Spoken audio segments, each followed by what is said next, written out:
मावळच्या मुळशी तालुक्यात पावसानं भात पिकांचं नुकसान तर दुसरीकडे दमट हवामानामुळे पिकांवर करपा, पांढरी बुरशी आणि इतर रोगांचा प्रादुर्भाव, शेतकरी आर्थिक संकटात। गेल्या 4 दिवसांपासून सिंधुदुर्गात पावसाचा धुमाकूळ, कोकणातील भात शेतीला पावसाचा मोठा फटका, शेतकऱ्यांच्या हातातोंडाला आलेलं पीक गेलं। भंडारा जिल्ह्यात पावसाचा अक्षरशः हाहाकार, हाती आलेल्या उत्पन्नाचे अतोनात नुकसान, शेतकऱ्यांवर धान वाचवण्याची वेळ, अन्नासाठी शेतकऱ्यांची झुंज कायम।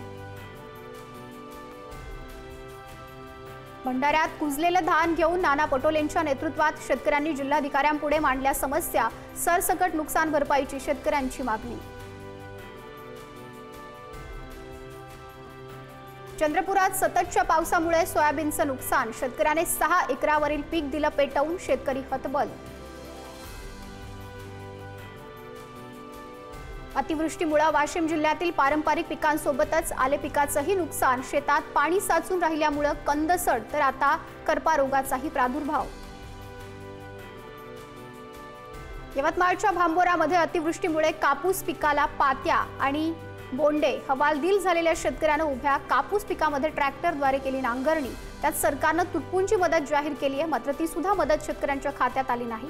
त्यामुळे तत्काळ मदत खात्यात वळती करावी आणि सरकारनं सरसकट कर्जमाफी करून शेतकऱ्यांना 50,000 रुपये हेक्टरी मदत जाहीर करावी, शेतकऱ्यांची मागणी।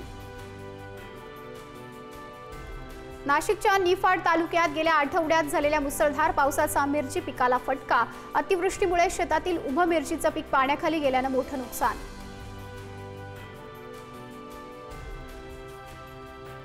केंद्राचं पाहणी पथक राज्यात पोहोचलं, आजपासून मराठवाड्यातील नुकसानीची पाहणी करणार, नुकसान होऊन कित्येक दिवस उलटल्यानंतर पथकाला जाग।